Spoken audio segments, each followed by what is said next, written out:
Hello? Pause it.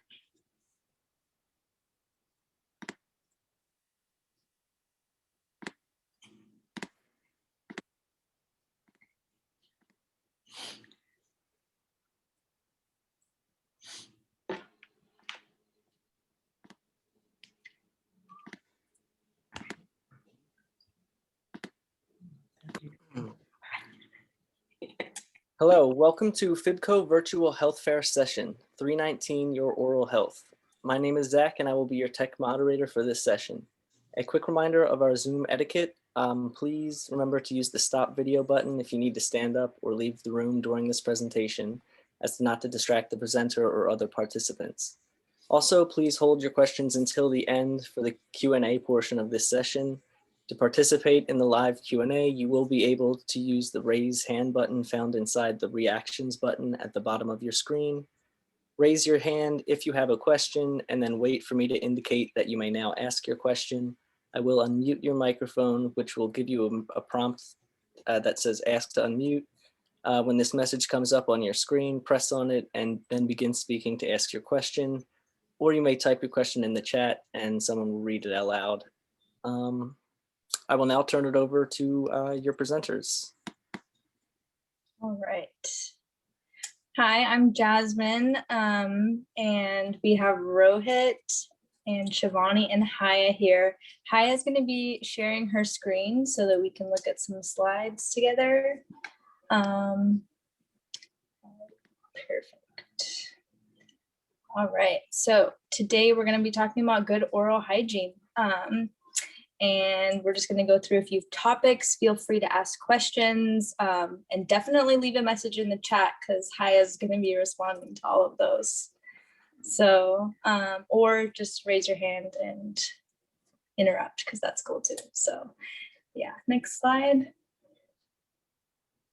So today we're going to be talking about toothbrushing. I'm actually going to be covering that and flossing, and then we're gonna, Shivani and Rohit are going to go over tongue cleaning, gum disease, systematic health, dental visits, and nutrition. So just starting off with some general facts. There are over 700 different kinds of bacteria living in your mouth. Bacteria can be helpful and be harmful. So we know some of it's going to be there and it's going to be normal, but if you're not keeping up with your oral hygiene, some of the bad bacteria could build up.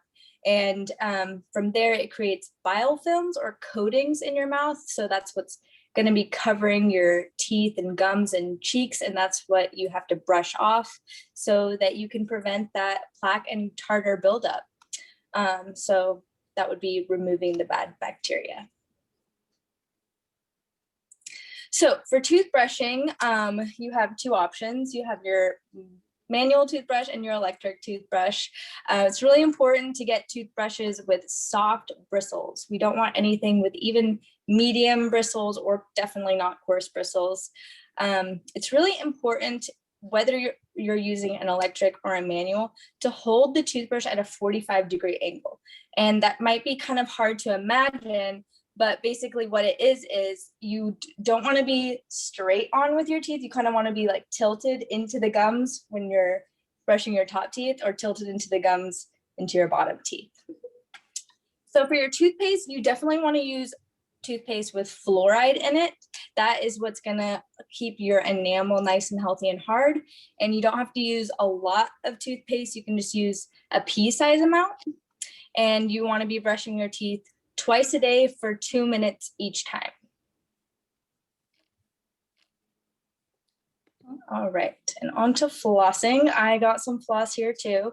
So why do you need to floss? Because tooth gets caught in between your teeth, and when you're brushing your teeth, you can't brush in between them. So that's what the floss is for. It's for cleaning in between your teeth and along the gum line. So something really important with floss is you want to take a big chunk, 12 to 15 inches, wrap it over one tooth, and then the excess over here. So that way, when you floss in between each teeth, when you go to the next one, you can use a clean piece and transfer the dirty pieces onto your other finger.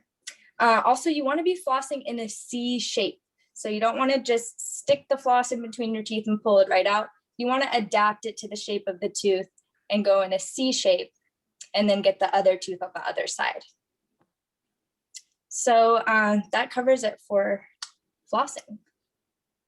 Oh yeah, okay, this is what I just went over. Perfect.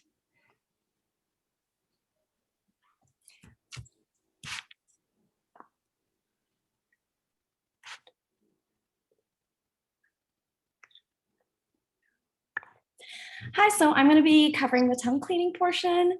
So you will need a toothbrush, or you can use the back of a manual tooth. So you can use the back of the manual toothbrush head or scrapers. So it depends on your tongue size and comfort. So the steps are going to be, you're going to place the scraper towards the back of the tongue and push gently and move it forward. And afterwards, you're going to rinse it with warm water and repeat as needed. And so you're going to do this process at least once a day. So now we're going to cover gum disease. So gum disease is a buildup of bacteria and plaque that hardens on your teeth. Plaque covers the surface of the tooth, separating it from the gums. So the gums will start to eventually disappear or recede due to gum disease, and the bone that holds the teeth is broken down. And therefore the teeth are going to loosen and fall out.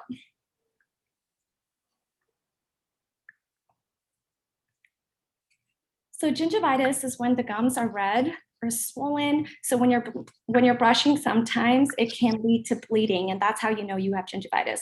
With proper brushing techniques, you can reverse gingivitis and go back to having a healthy mouth.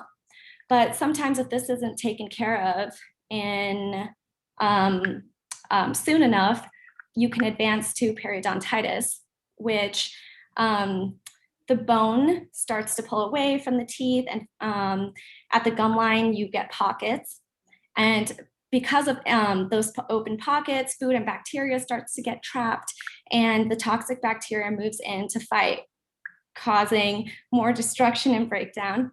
So all this bone loss that's happening in your mouth can lead to additional tooth loss. And some causes of periodontitis can be hormones, illness, medication, poor oral hygiene, genetics, and tobacco use. So for proper nutrition, sugar is directly related to tooth decay. It can react with bacteria in the mouth, making acid that breaks down the surfaces of the teeth, causing cavities. And so if you eat sugary desserts, candies, or drink sugary sodas, juices, that can also lead to decay. So instead, you want to drink water and eat whole grains, fruits, vegetables, protein, low fat, and dairy-free foods. So there are other ways to prevent tooth decay. You can use a mouth rinse that can kill harmful bacteria. You can use xylitol products such as gums, which can eventually over time prevent harmful bacteria from growing. And you can also utilize probiotic mints, which help good bacteria grow and reduce the amount of harmful bacteria. And you can discuss with your dental provider which option is best for you. So systemic health. A common myth is it's just my mouth and it has no relation to the rest of your body, which is very far from reality. Infections in the mouth can travel through the bloodstream and lead to disease in the body. Medications can decrease saliva flow, causing more acid and risk for cavities. A fun fact, good oral hygiene can decrease the risk of systemic disease. Removing bacteria with proper brushing and flossing, cleaning your tongue, eating healthy, and visiting the dentist is a recipe for success. And some of the systemic diseases include respiratory diseases and other diseases.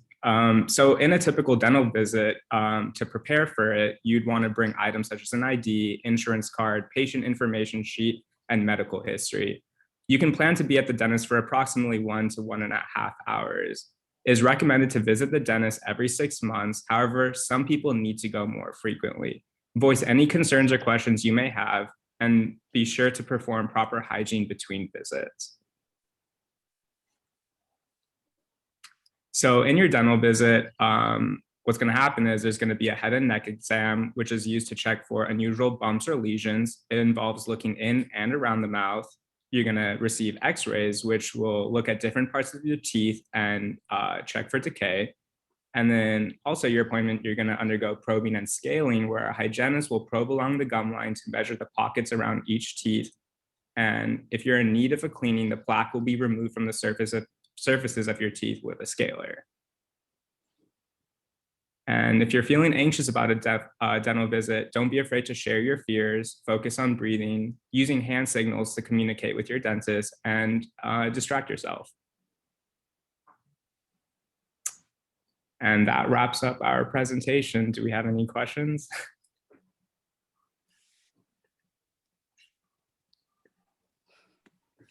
Don't be afraid.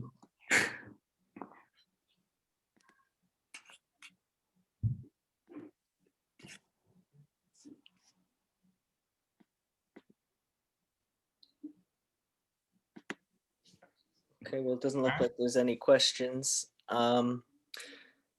I guess this presentation will be available shortly on demand. So please visit us at easthillstream.com/FIBCO, or use the link from today, which will take you back to a link to view it again. We value your feedback, so we ask that when you receive your brief FIBCO survey to please fill it out. It could also be found at easthillstream.com/FIBCO-survey. Any other remarks? No? Okay, thank you for joining us in this session. We look forward to hearing your feedback. Have a good afternoon and goodbye. Thank you. Thank you.